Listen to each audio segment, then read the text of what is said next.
Hi there and welcome to this third video in the series on my two-finger guitar method. So if you've not already looked at the introduction video to this series, please do so, because otherwise what I'm talking about here won't make a great deal of sense. And you might also want to have a look at the previous video in the series where I'm looking at open D guitar tuning. Now you might be asking yourself the question, why would I be switching between different open tunings on the guitar? Well, the answer is really a practical one, and the main reason I'm using open tunings, as you'll recall from the previous videos, is because I've got arthritic fingers and I can't play in a conventional tuning. I can't finger the chord shapes anymore. So I'm using an open tuning simply to make it easier for me to just play chords by barring across with my first finger. And as you'd expect, this isn't a very economical method of playing in terms of the amount of movement that I'm having to employ to cover all the chords I need in a given key. I'm going to be zooming up and down the fretboard all over the place, which does make playing quite difficult in some songs. So the other thing is, in any given key, the range of chords I'm going to be trying to access will be in a particular range on the fretboard. It might find that in the key that I want to play a song, I'm bunched up the top of the fretboard or falling off the bottom, and so by changing the open tuning, I can, if you like, transpose the positioning of the set of chords that I'm wanting to play within the territory that I can access. So to give you an example, compared with open D, if I were to tune to open G instead, the same chords would appear lower down the fretboard than they would in open D. Okay, so that's an example of how they move around a little bit. The other consideration is, of course, that the guitar sounds quite different if you play open strings or chords lower down the neck. It's quite full and resonant. If I'm playing towards the top of the neck, the sound is brittle and thin compared with lower down. So I might want to choose an open tuning that puts my chords in a particular range on the guitar for a particular kind of effect. Alright, so moving on to open G major tuning.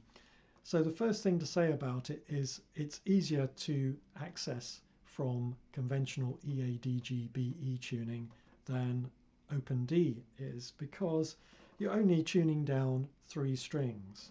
So those are, what used to be the E string is going down a whole step to D. What used to be the A string is going down a whole step to G. Your D, G and B strings of conventional tuning are staying untouched. And then what used to be your E string on the top there is going down a whole step to D. So the thing you immediately notice is, in terms of the G major triad, you've got 3 strings in open G tuning tuned to the major, to the 5th, okay, the 5th in the major triad. And that contrasts with open D, where you've got 3 strings tuned to the root. And in open G then, you've only got 2 G strings, an octave apart, for the root. And then the 3rd of the major triad comes up here on the B string. You remember in open D, the major 3rd of the triad was coming up on the 3rd string. Okay, so this is somewhat different. Your 3rd is appearing on a different string. So there we are. There's your G major chord. Now, something I didn't talk about on the video concerning open D tuning that's applicable to any tuning that I use is, when I'm recording guitar, I will tend quite often to just use simple major triads or minor triads with maybe the addition of a suspended 4th or something like that. So I might be just barring across the top 3 or 4 strings. The reason I do that is because it's very easy to fill up the sonic space on a recording, particularly at the bottom end of the frequency spectrum. So if I'm throwing a load of low notes in there as well, and if I've also got bass guitar on the recording and piano or organ, the bottom end starts to get a little bit muddy. So I find it's best when laying down the guitar to keep the lower frequency end clear for those other instruments. So quite often I'm just playing these thin little chords, and it's very effective if you're playing them high up the neck. They really cut through. So in an open G tuning, my major triad, of course, is on the top 3 strings with the root, the 3rd and the 5th. Contrasting with open D, I've actually got the major triad with a couple of inversions, because instead of root, 3rd, 5th, on open D tuning, the 3rd, starting with the 3rd, okay, and then the 5th, and then the root. So this is why the different tunings also sound subtly different, and so that adds a little bit of variety. So, okay, looking at in more detail at what can I do with open G tuning. If we've got C major chord here, then it's easy to raise the 3rd of the triad by semitone to get a suspended 4th chord, just as I could with open D. Here I've got a flat 7, so I can play a C dominant 7th chord. There's also a 9. So if we're playing this chord, which is basically a C major with the 9, this is, we call this an add 9 rather than a C 9th, because a C 9th technically would have to have a 7th in the mix, and I don't have the capability of including that. So this is an add 9. We've got the 6 here, and of course because of the octave tuning of the strings, we've also got the 6s there, as is we've got the Dom 7 there, and we've also got the Dom 7 here, and they just sound different, so we could have a choice as to where we play those if we want to. Now, I haven't said much about this bottom string so far, and the bottom string, unlike with open D, this is not the root of the open tuning. It's a D, whereas the root's on the second string on there, the G. And listen to what happens if I play, say, the C major again with all 6 strings. And then I play it again without this bass note. Back to include it. So when I'm playing this bottom string, this extra 5th in the sort of bass register, it's actually making the chord sound quite muddy. So for that reason, I would tend not to play it. For most of my chords, I'm not including that string. I could take it off, but I tend to damp it with the tip of my first finger. Now, somebody who plays extensively in open G tuning, of course, is Keith Richards, and he actually has guitars, some of them custom made, as 5 strings, so he just doesn't use the string at all. I can understand why. Okay. All right. So as far as the open G tuning is concerned, I've not done a great deal with open G as it is. One thing I can think of as an example of where I've used it on the acoustic guitar part is on the song called Nice, which is on the album Herd Immunity, which is available here to listen to. And I'm only using open G tuning on the acoustic guitar for the middle 8. And the rest of that song is actually tuned open G7, which is a little bit of an oddball, and I'll come on to that later in this video. But most of my songs include G minor. Most of my songs include a minor chord, which may be G minor. And so having the guitar tuned to an open major chord is not so useful, as I explained in the open D video.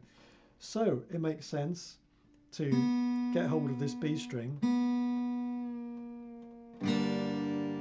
and pop it down another semitone to B flat. So now there's our minor chord, and we can easily convert it to a major chord just by sharpening that 3rd with with the little finger.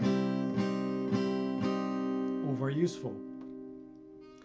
So we've still got access to those other notes like the Dom 7, but in this case it's going to be a minor dominant 7th. We can still get the sus4s. So all that is pretty much as with Open D. I've got the same set of options. Okay, so the couple of recent songs I've recorded in Open G minor. There's one called 20th Century, which I'm going to post up here shortly, and another one called The One, which will no doubt follow quite soon. And apart from that, going back to other examples of songs that I've recorded using a derivative of Open G, the obvious one that I mentioned earlier is the song called Nice, which is on the album Herd Immunity that you can listen to here. Now that one is a little bit unusual because when I was writing it, I decided that what I really needed was a 7th chord. Now we know already that trying to get to a major 7 in Open D or Open G requires this massive stretch to get to a 7 several frets above where I'm bowing across with the first finger. I can reach it from maybe the 5th fret position upwards, but further down the neck, no chance. So I needed something to some variation in the tuning to get the 7th chord. So sometimes I think about the choice of open tuning as like an artist's palette, which gives me a certain set of colors to work from as my default. But as I'm working up a song, I might find that I need to subtly modify it in some way or another to get the result I want. And that's how I hit upon the idea of tuning to Open G7. So I've already got, we know in Open G I've got 2 roots, 2 G root notes here. So I could sacrifice one of those, and what if I were to flatten the higher of the 2, a semitone down to F sharp. Just going to check. Somewhere around there, according to my tuner, not too bad. So now we've got Open G7 tuning. So if we have a look at the first verse of Nice, we're starting with a C add 9. And you notice that the add 9 is being played on the string that would otherwise, if I weren't fretting it, give us a C7. So we're bypassing the 7th and getting an add 9. And then we're going from the C add 9 to G. Then we're coming up to 3rd fret, we just want a B flat 7. So we just have to bar across the 3rd fret and we get our 7, B flat 7. Then we're coming up to C major this time, so we're going to have to sharpen this string that's tuned to the 7, a semitone to get the C major, and then we're coming back to where we started, which was the D add 9. Then there's a repeat, almost a repeat, but just for sake of variety, instead of playing the B flat 7, I'm playing B flat, C major, and then I'm playing D7, finishing on the D7 instead of the D add 9, which I had a moment ago. So to put that together in the context of the melody, we have this. We met late one night on a dating site. You looked okay, but I could tell you weren't quite right. And then I just repeat 3 chords with a slight subtle difference. So we're going down to the B flat. This time it's just a B flat major without the 7th. So, and then to the C major, and then I'm finishing on a D7th. So the verse is containing those chords in various combinations until I finish the 2nd verse on the G. and then the rest of the chorus from that point onwards is just straightforward major chords. So nothing unusual there. What's interesting is when we get to the middle eight, I found that because I've got a little turnaround halfway through, which involves a few single notes being picked out with my little finger, that is actually quite tricky to do cleanly in open G7. So actually what I did was to tune back to just open G major, just for the middle eight. I had to drop that in the recording. And the other thing that's interesting is running alongside the acoustic guitar in the middle eight is a electric guitar, and the electric guitar is tuned to open D, and it's just playing some additional licks quite high up on the neck, so those are really sort of cutting through.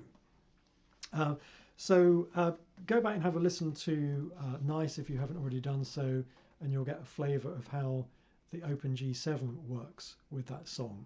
And I've not used that same tuning again for anything else, but maybe I'll come back to it another time. All right, well, thanks for watching the videos, and if you've got any questions or comments, feel free to put those down below. And if you particularly have an interest in anything further around my guitar technique, then let me know. Otherwise, I may post some further videos on this, particularly if it's of interest. One of the other open tunings I've used that's a little bit unusual was for I Couldn't Get to Wake, and that was tuned to open B flat. So strings are really quite floppy in open B flat, it's tuned right down.